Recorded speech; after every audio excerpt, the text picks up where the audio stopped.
जिंदगी में कभी कभी ऐसा होता है कि हमको कोई रास्ता नजर नहीं आ रहा होता है और हम लोग हिम्मत हार जाते हैं। तब हमारे अंदर एक बच्चा होता है जो कोशिश करने से कभी भी पीछे नहीं हटता है। वो हार मानने को तैयार नहीं होता है क्योंकि उसको ना शब्द समझ नहीं आता है। वो बच्चा जिसके लिए कुछ भी नामुमकिन नहीं है, क्योंकि वो हर हाल में कोशिश करता ही रहता है। एक बार एक छोटी सी बच्ची हाथ में मिट्टी की गुल्लक लेकर के भागती हुई एक दवाइयों की दुकान पर गई। वो काफी देर तक वहां पर खड़ी रही, लेकिन दुकानदार का ध्यान उसकी तरफ नहीं गया क्योंकि और भी बहुत सारे लोग खड़े हुए थे। उसने दुकानदार को कई बार बुलाया, लेकिन वहां पर भीड़ इतनी थी कि दुकानदार का ध्यान उसकी तरफ गया ही नहीं। और फिर उस बच्ची को थोड़ा सा गुस्सा आया तो उसने अपनी मिट्टी की गुल्लक लेकर के वहीं काउंटर पर जोर से रख दी, जिसके बाद में जो दुकानदार था और जितने भी लोग खड़े थे वो सब उस बच्ची की तरफ देखने लग गए। और फिर उस दुकानदार ने उस बच्ची से पूछा, बेटे आपको क्या चाहिए? तो वो बड़े ही भोलेपन से बोली कि मुझे एक चमत्कार चाहिए। ये सुनकर के दुकानदार को कुछ समझ नहीं आया, ना ही वहां पर जो लोग थे उनको कुछ समझ में आया, और सब उसकी तरफ देखने लग गए। फिर दुकानदार ने बोला, बेटे चमत्कार तो यहां पर नहीं मिलता है। तो बच्ची को लगा कि वो उससे झूठ बोल रहा है, तो बच्ची ने कहा कि मेरी गुल्लक में बहुत पैसे हैं, आप बताओ आपको कितने पैसे चाहिए, लेकिन मैं आज यहां से चमत्कार लेकर के ही जाऊंगी।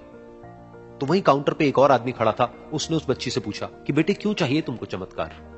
तब उस बच्ची ने अपनी कहानी बताई कि अभी कुछ दिन पहले मेरे भाई के सर में बहुत तेज दर्द हुआ, तो मेरे पापा मम्मी उसको हॉस्पिटल ले गए। उसके बाद कई दिन तक मेरा भाई घर नहीं आया। तो मैंने कई बार अपने पापा से पूछा, लेकिन उन्होंने मुझे कुछ नहीं बताया। उन्होंने बार बार यही कहा कि वो आ जाएगा, वो कल आ जाएगा, वो कल आ जाएगा, लेकिन वो आ ही नहीं रहा था। तो मैंने देखा कि मम्मी रो रही है, और पापा मम्मी को कह रहे थे कि उसकी दवाइयों के लिए और उसके इलाज के लिए जितने पैसे चाहिए उतने मेरे पास में नहीं है, अब उसको कोई चमत्कार ही बचा सकता है। तब मुझे लगा कि अगर मेरे पापा के पास में इतने पैसे नहीं भी हैं तो क्या हुआ, मेरे पास में तो है। तो मैंने जितने भी पैसे जोड़ रखे हैं वो सारे लेकर के मैं इस दवाई की दुकान पर आई। फिर उस आदमी ने उस बच्ची से पूछा, कितने पैसे हैं तुम्हारे पास में? ये सुनते ही उस बच्ची ने अपनी गुल्लक उठाई, जमीन पर फेंकी और तोड़ दी, और पैसे गिनने लग गई। बाकी सब लोग खड़े होकर के उसको देख रहे थे। थोड़ी देर बाद उसने सारे पैसे अपने हाथ में इकट्ठे किए और बोली, मेरे पास में पूरे 19 रुपए हैं। वो जो आदमी वहां पर खड़ा था वो थोड़ा सा मुस्कुराया और बोला कि अरे तुम्हारे पास में तो पूरे पैसे हैं, इतने का ही तो आता है चमत्कार। ये सुनकर के वो बच्ची बहुत खुश हो गई और बोली कि चलो मैं आपको अपने पापा से मिलवाती हूं।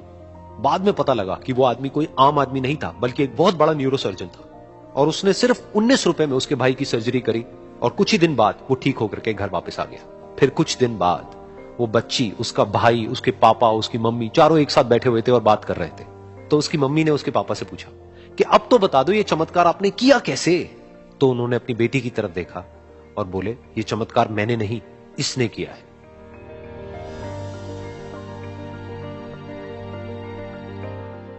तो यहां पर एक बहुत बड़ी बात है जो हम उस छोटी सी बच्ची से सीख सकते हैं कि जिंदगी में कभी कभी ऐसा होता है कि हमको कोई रास्ता नजर नहीं आ रहा होता है और हम लोग हिम्मत हार जाते हैं। तब हमारे अंदर एक बच्चा होता है जो कोशिश करने से कभी भी पीछे नहीं हटता है। वो हार मानने को तैयार नहीं होता है क्योंकि उसको ना शब्द समझ नहीं आता है। वो बच्चा जिसके लिए कुछ भी नामुमकिन नहीं है, क्योंकि वो हर हाल में कोशिश करता ही रहता है।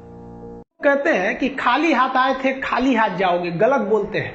लोग भले खाली हाथ आते हैं, लेकिन जब जाते हैं तो अपने साथ कुछ संस्कार, कुछ यादें छोड़ जाते हैं। एपीजे अब्दुल कलाम खाली हाथ तो आए थे, क्या खाली हाथ गए? हमारे जितने देश के लोग हैं उन देशवासियों के लिए एक प्रेरणा के स्रोत बन गए। लेकिन अगर आप खाली हाथ आते हैं और खाली हाथ चले जाते हैं तो आपका पुरुष योनि में जन्म लेने का कोई अर्थ ही नहीं बना। अपनी मंजिल को भुलाकर जिया तो क्या जिया, है दम तुझमें तो उसे पाकर दिखा।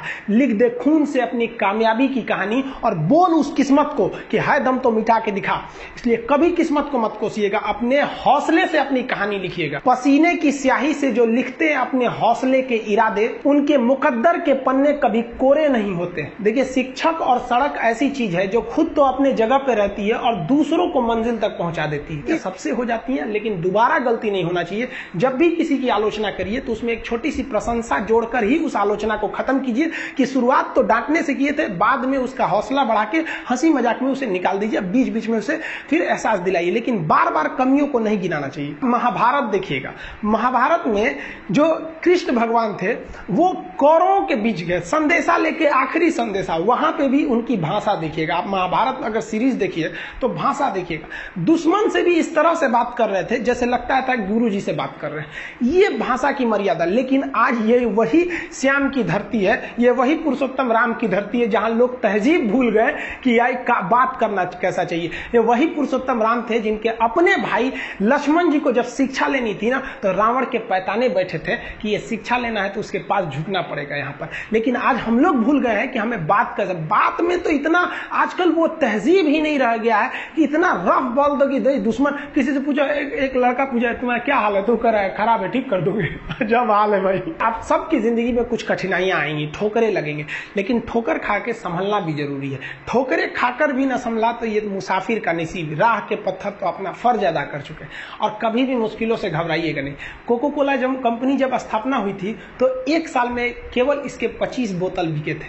कंपनी का दिमाग हिल गया था। लेकिन आज के समय में दुनिया में हर जगह कोको कोला बिकता है और इसने तो फिजिक्स को उल्टा कर दिया। लोग कहते हैं ठंडा मतलब तो कोको कोला, भाई साहब ठंडा मतलब वो होता है जिसका टेम्परेचर कम हो। लेकिन इतना बिका कि इसके आगे लोग भूल गए कि ठंडा मतलब कोको कोला नहीं होता है, ठंडा मतलब वह चीज जिसका टेम्परेचर कम है। इसलिए परेशानियों से कभी मत घबराइएगा। आगे बढ़ने के लिए तकलीफ का होना जरूरी है, क्योंकि छांव आते ही इंसान के कदम रुक जाते हैं और धूप में कभी कदम नहीं रुकते हैं। जरूरी नहीं कि हर चीज आपको किताबें और यूनिवर्सिटी में ही पढ़ाया जाएगा। बहुत से चीजें हैं जो आपकी खाली पेट और खाली जेब सिखाएगी, जो आपको कोई टीचर नहीं सिखाएगा। कहते हैं जरा सी छेद क्या हो गई मेरे जेब में, सिक्कों से ज्यादा तो मेरे रिश्तेदार गिर गए। लाइफ में सबका स्ट्रगल होता है। हम लोग के भी लाइफ में बहुत बहुत तकलीफें आई थी। जिंदगी में इतने तकलीफ देखे कि अब अगर तकलीफ नहीं होता है तो तकलीफ होता है। जिंदगी ने उस मुकाम पर लाकर छोड़ा है जहां पसंद तो बहुत कुछ है लेकिन चाहिए कुछ भी नहीं।